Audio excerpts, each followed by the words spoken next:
विद्यार्थी मित्रांनो, गणित या विषयातील दुसऱ्या टॉपिकला आज आपण सुरुवात करणार आहोत. सरासरी हा टॉपिक आपण चांगल्या प्रकारे समजून घेतला आहे.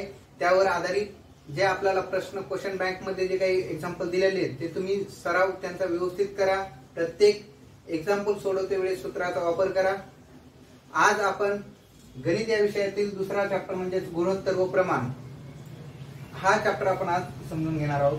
बघा, त्याची व्याख्या गुणोत्तर व प्रमाण म्हणजे ऍक्च्युली आपल्याला त्याची संकल्पना जी आहे ती अगोदर आपण क्लिअर करून घेऊया. ओके, तर बघा, दिलेल्या दोन सजातीय राशीची तुलनात्मक मांडणी म्हणजे गुणोत्तर होय. बघा, त्या ठिकाणी दिलेल्या दोन राशी सजातीय राशी म्हणजे ज्या की एकाच संख्येने भाग जातो अशा राशींना, किंवा त्या एक त्यांच्यातील काहीतरी एक संबंध दर्शवितात की त्या सम आहेत म्हणून, सारख्या आहेत, किंवा त्या एका गटातील येतील. मग तुलनात्मक मांडणी त्याची तुलना केली जाते. दोन राशी घ्यायच्या आणि त्याची तुलना एकमेकाची तुलना करून त्याची व्यवस्थित प्रकारे केलेली मांडणी म्हणजे गुणोत्तर. म्हणजे एक छोटं संक्षिप्त रूप तयार करायचं. मोठी संख्या असतील त्याचं छोटं संक्षिप्त रूप तयार करून जी मांडणी केली जाते त्या मांडणीला आपण गुणोत्तर असे म्हणतो. मग गुणोत्तर दर्शविण्यासाठी आपल्याला या चिन्हाचा वापर केला जातो. बघा, दोन डॉट आहेत, त्याला आपण जसे मराठी म्हणतो किंवा इज टू इंग्लिश मध्ये म्हणतो. ओके, या चिन्हांचा उपयोग करतात. मग आता या ठिकाणी त्यांची व्याख्या आणि सिंबल जे चिन्ह आहे त्याची जर आपल्याला पूर्ण माहिती झाली असेल तर बघा, त्याचा एक छोटासा नियम सांगतो तुम्हाला. गुणोत्तर सजातीय राशीचे काढता येते. मग त्यामुळे आपल्याला व्याख्यामध्ये सांगितले की त्या राशी सजातीय पाहिजेत. म्हणजे एका संख्येने भाग जातो आणि दुसऱ्या संख्येला जात नसेल तर आपण ते जसं डेसिमल मध्ये करतो तशा प्रकारे गुणोत्तर निघत नाही. त्याला त्या दोन्ही राशी कशा असल्या पाहिजे, सजातीय असल्या पाहिजे, किंवा दोन्ही राशी एका संख्येने भाग जाणारे असले पाहिजे, ते काढता येते. तसेच त्या राशीची एकके समान असावी. बघा, प्रश्न समान एकके असावीत अशी ज्यावेळेस आपण गुणोत्तर काढू त्यावेळेस त्याची अट असते. परंतु जर प्रश्नामध्ये जर दिलेलं नसेल तर समान नसल्यास ती समान करून घ्यावी. आता एकके म्हणजेच काय, युनिट. ओके, आता बऱ्याचशा काही वस्तू आहेत की त्या आपण त्यांच्या एककामध्ये त्यांना मोजले जातं. जसं की पाणी लिटर मध्ये मोजले जातं. जसं की आपण एखादा ऑब्जेक्ट वजनामध्ये त्याला आपण किलोग्रॅम किंवा मीटर, किलोमीटर असे वेगवेगळे युनिट आहेत. त्यांचे आपण काय करतो, एक छोटं युनिट आणि मोठं युनिट. फॉर एक्झाम्पल 1 किलो म्हणजे 1000 ग्रॅम. मग समजा जर एक संकल्पना ग्रॅम मध्ये दिली असेल, एक संकल्पना एक राशी आपल्याला किलो मध्ये दिलेली असेल, मग ती किलोचे आपल्याला ग्रॅम मध्ये कन्वर्ट करून घेता येईल. जी ज्या पद्धतीनं सोपी जाईल त्या पद्धतीने आपल्याला दोन्हीपैकी कोण्याही एका राशीला समान करून कन्वर्ट करून घ्यायचं. ओके, म्हणजे त्या दोन्ही राशी सारख्या करायच्या, मग त्या दोन्ही राशीचं गुणोत्तर आपल्याला काढता येईल. ओके, अन्यथा त्याचं समान गुणोत्तर निघणार नाही. त्यामुळे आपल्याला ते कंपल्सरी आहे, ते समान करूनच घ्यावं लागेल. जसं की आता या ठिकाणी ए व बी या संख्येचे गुणोत्तर आपण ए अपॉन बी म्हणजे छेद आणि अंशामध्ये त्याची मांडणी लिहू शकतो, किंवा या चिन्हांचा वापर करून ए जसे बी म्हणजे ए एस टू बी असे दर्शविले जातात. ओके, मग आता या ठिकाणी गुणोत्तर दर्शवण्याची ही पद्धत आहे. अशा प्रकारची मांडणी असते त्याची. मग ती कशा प्रकारे, आता बघा, दिलेल्या दोन सजातीय राशी. आता फॉर एक्झाम्पल घेऊया आपण सीता आणि गीता यांना 100 पैकी एकीला 90 आणि एकीला 80 मार्क पडले.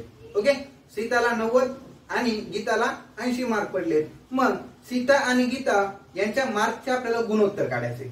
ओके, मग आता फॉर एक्झाम्पल या ठिकाणी एकीला 90 पडलेले आहेत.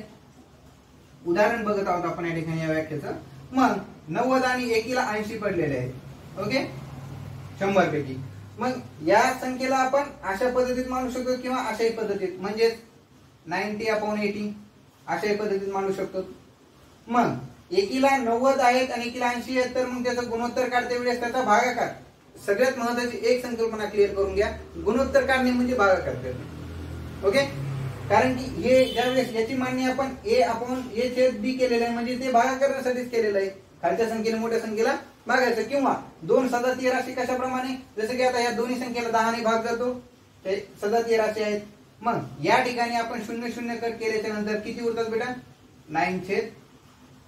8 म्हणजे 9/8 म्हणजे या ठिकाणी ही याचं झालं संक्षिप्त रूप, म्हणजेच हे 80 आणि 90चं गुणोत्तर झालं 9/8.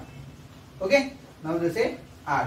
मग सीता आणि गीता या दोघींच्या मार्कांचे गुणोत्तर काय येईल? 80 आणि 90चे 9/8. मग अशा पद्धतीने आपण काही नवीन नवीन एक्झाम्पल, काही सूत्रावर आधारित काही त्याचे वेगवेगळे सूत्रे आहेत ते पण आपण अभ्यासणार आहोत. त्याचे काही नियम आहेत ते नियमही समजून घेणार आहोत. मग आता या ठिकाणी गुणोत्तरीय सजातीय राशी असते ते काढता येते समान. आता या ठिकाणी समान कसे करून घ्यायचे बघा. आता ज्या ठिकाणी आपल्याला एक राशी दिलेली आहे 100 ग्रॅम आणि 1 केजी,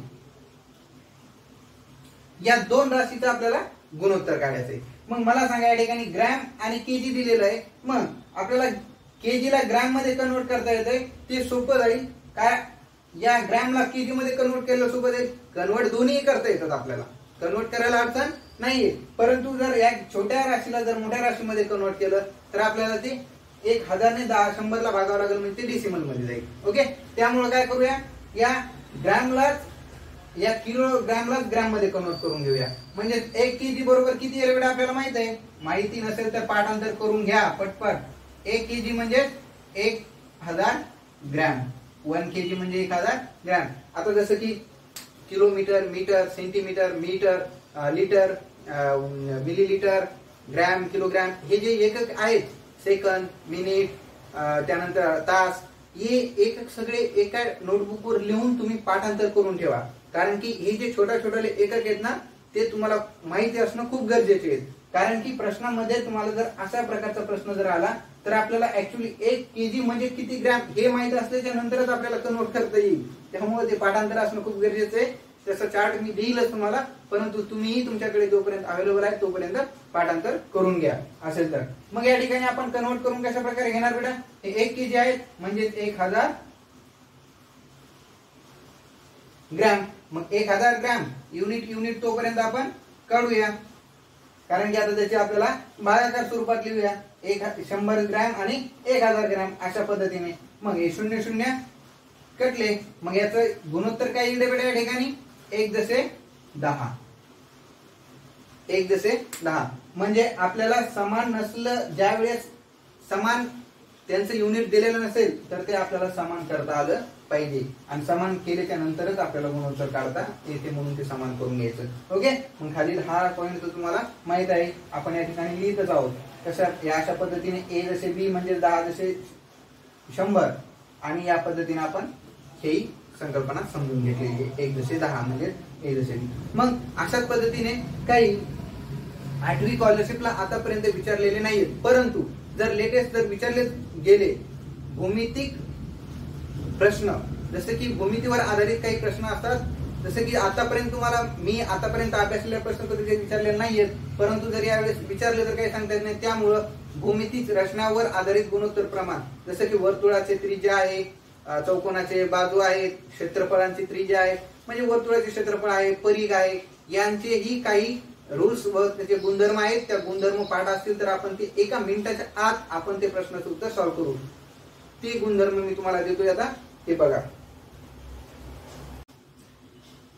तर बघा, आता मी सांगितल्याप्रमाणे या ठिकाणी भूमितीय गुणधर्म, आता काही ठिकाणी या ठिकाणी काही भूमितीय गुणधर्म दिलेले आहेत तुम्हाला, आणि गुणोत्तर काढते वेळेस या भूमितीय गुणधर्म जर तुम्हाला पाठांतर असतील, जर प्रश्न विचारला, मी तुम्हाला अगोदर सांगितलं की यावर आधारित खूप कमी प्रमाणात प्रश्न विचारले जातील. एक जर प्रश्न जरी विचारला असेल तरी तुमचे मार्क्स वाया जाऊ नये म्हणून मी हे गुणधर्म तुम्हाला देतोय. आतापर्यंत जरी विचारले नसतील तर कदाचित एखाद्या वेळेस जर टाकलाच गेला प्रश्न तर हे गुणधर्म तुम्ही पाठांतर करून ठेवा. वर्तुळाच्या परिघाचे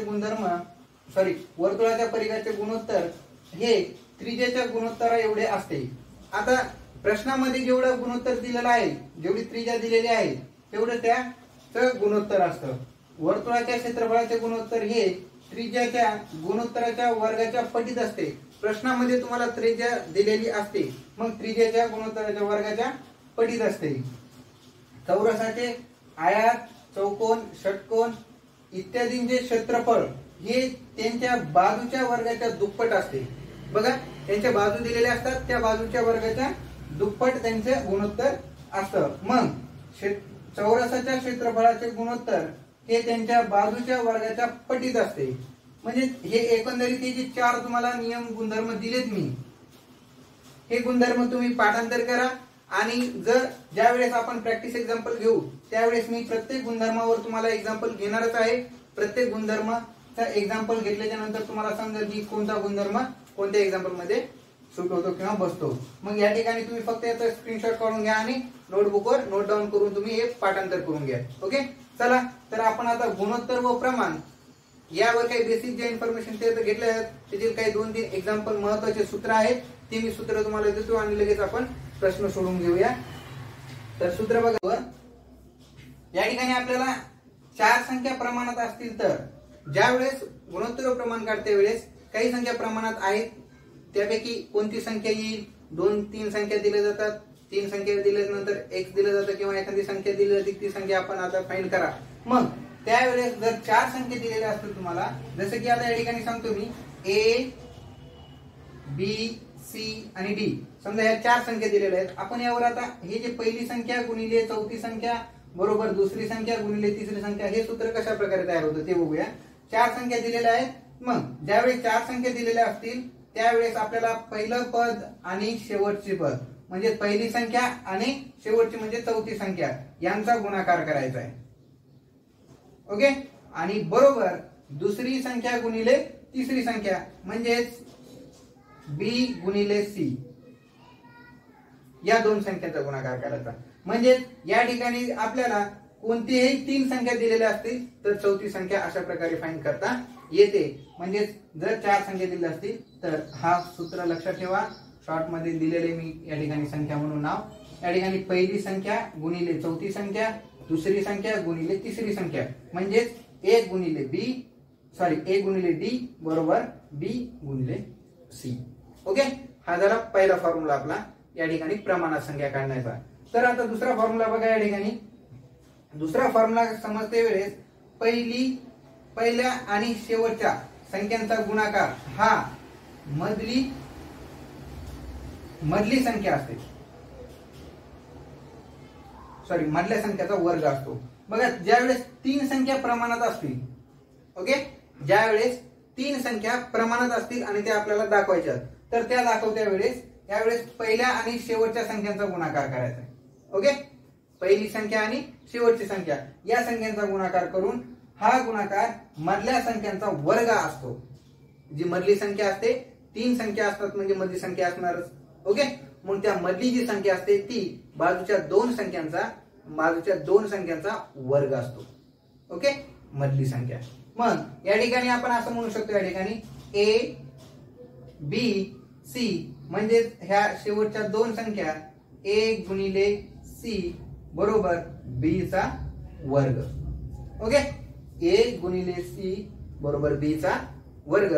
मग या 2 सूत्राच्या आधारे आपल्याला प्रमाणावरील कोणताही प्रश्न सोडवता येतो. मग संख्या दिलेल्या असतात, मग आता प्रश्न तयार होतात. मग प्रश्न तयार करते वेळेस आपल्याला एक तर या 4 संख्या प्रमाणात दिलेल्या असतात, त्या 4 संख्या प्रमाणात कोणत्या आहेत त्या बघायच्या आणि या सूत्रामध्ये त्या मांडायच्या, किंवा जास्तीत जास्त 3 संख्या. ओके, 3 संख्या प्रमाणात दिलेल्या असतात. संख्या कमीत कमी 2 संख्या असल्या पाहिजे, त्याच वेळेस त्यांचं प्रमाण व गुणोत्तर काढता येतं. तर चला आता आपण बघूया पुढील या 2 प्रश्न सूत्रावर आधारित काही एक्झाम्पल अभ्यासूया. ओके, बघा आता या ठिकाणी 2 लिटर आणि 500 मिलीलिटरची गुणोत्तर काढायचे आपल्याला. ओके, 2 लिटरचे 500 मिलीलिटरचे गुणोत्तर काढा. मग ऑप्शन नंबर दिला आपल्याला 1, 4 जसे 2 4 as 2, 4 as 1, 4 as 3 and 1 as 4. English Marathi. Okay, convert करून घेतो तुम्ही. आता या ठिकाणी पहिला एक्झाम्पल सॉल्व्ह करते वेळेस आपल्याला काय सांगितलं होतं, या ठिकाणी अगोदर लिटर आणि मिलीलिटर मी सांगितलं होतं की जर एकक समान नसेल तर अगोदर काय करून घ्या, एकक समान करून घ्या. मग आता एकक समान करते वेळेस लहान मोठ्यामध्ये ट्रान्सलेट करायचं का मोठ्या लहानामध्ये ते आपल्या मनावर करा, तुम्हाला जसं सोपं जाईल तसं. आता या ठिकाणी मी 2 लिटरला मिलीलिटर मध्ये कन्वर्ट करतो म्हणजे आपल्याला डिव्हिजन करायला सोपी जाईल. म्हणजे 1 लिटर बरोबर 1000 मिलीलिटर. ओके, मग 2 लिटर म्हणजेच किती रे बेटा 2000. ओके, 2000 हे पहिलं पद आहे, 500 हे दुसरं पद आहे, म्हणजेच ऍज 500. ओके, मग यालाच आपण 2000 भागिले 500. ओके, अशा पद्धतीने लिहू शकतो. मग या ठिकाणी 0 0 0 0. ओके, मग आता 5 ने 20 ला भाग जातो, 5 1 5, 5 चौक 20, म्हणजेच मोठी संख्या 4 ऍज 1. अशा पद्धतीचं आपलं उत्तर या ठिकाणी येईल. या 2 लिटरचे 500 मिलीलिटरचे आपलं गुणोत्तर किती आहे 4 ऍज 1. ऑप्शन नंबर 2, पर्याय क्रमांक 2 मध्ये आपलं उत्तर मिळेल. ओके, अशा पद्धतीने तुम्ही पण सॉल्व्ह करून घ्यायचे. प्रॅक्टिस करा. यावर आधारित आपल्या क्वेश्चन बँक मध्ये मी बरेचसे प्रश्न अशा प्रकारे देईन. मग या ठिकाणी आता सेकंड, या ठिकाणी पद 9 व 12 चे तृतीय प्रमाण काढा. आता तृतीय प्रमाण पद काढायचंय म्हणजेच तिसरी संख्या. ओके, तिसरी संख्या काढायची. मग या ठिकाणी आपल्याला तिसरी संख्या ज्यावेळेस काढायची सांगितली, मी तुम्हाला सांगितलं होतं ज्यावेळेस 3 संख्या प्रमाणात दाखवायच्या असतील तर त्यावेळेस आपल्याला पहिल्या व शेवटच्या संख्यांचा गुणाकार ही मधली संख्या असते. आता या ठिकाणी 2 पद दिलेले आहेत, तिसरं पद दिलेलं नाही, म्हणजेच या ठिकाणी तृतीय पद काढण्यासाठी आपल्याला एक फॉर्म्युला दिलेला आहे. तो बघा, तृतीय पद बरोबर मधली संख्या कोणती बेटा या ठिकाणी 12, म्हणजेच मधली संख्यांचा वर्ग भागिले पहिली संख्या. ओके, मग या ठिकाणी मधली संख्या वर्ग येणार आहे म्हणून आपण डायरेक्ट तिचा वर्ग घेऊया. किती इकडे बेटा 12 चा वर्ग 144 भागिले पहिली संख्या किती आहे 9. मग या ठिकाणी 9 ने या संख्येला भाग जातो की नाही हे पाहण्यासाठी आपल्याला अगोदर टेस्ट ऑफ डिव्हिजिबिलिटी म्हणजे विभाज्यतेच्या कसोट्या माहित पाहिजे. 9 ने या पूर्ण संख्येला भाग जातो का? ज्या संख्येच्या बेरजेला 9 ने भाग जातो त्या संख्येला 9 ने पूर्ण भाग जातो. 4 आणि 4 8 आणि 1 9, म्हणजे 9 1 9, 9 ने पूर्ण भाग जायलाच पाहिजे. बघा 9 1 9, किती उरतात 14 मधून 9 गेले, 14 मधून 9 गेले, राहिले 5, म्हणजे या ठिकाणी किती झाले आता 54. मग 9 सका 54, 9 सका 54 म्हणलं या ठिकाणी 1 आणि 6 16, म्हणजे तृतीय पद आपलं काय असलं पाहिजे रे बेटा, तृतीय पद बरोबर 16. या ठिकाणी 16 आपलं उत्तर कन्फर्म करून घ्यायचं. Okay, option number 1. अशा पद्धतीने आपण वेगवेगळे प्रश्न यावर आधारित सोडून घेऊया. याच्या वेगळा प्रकार आपण पुढील प्रश्नामध्ये बघूया. चला.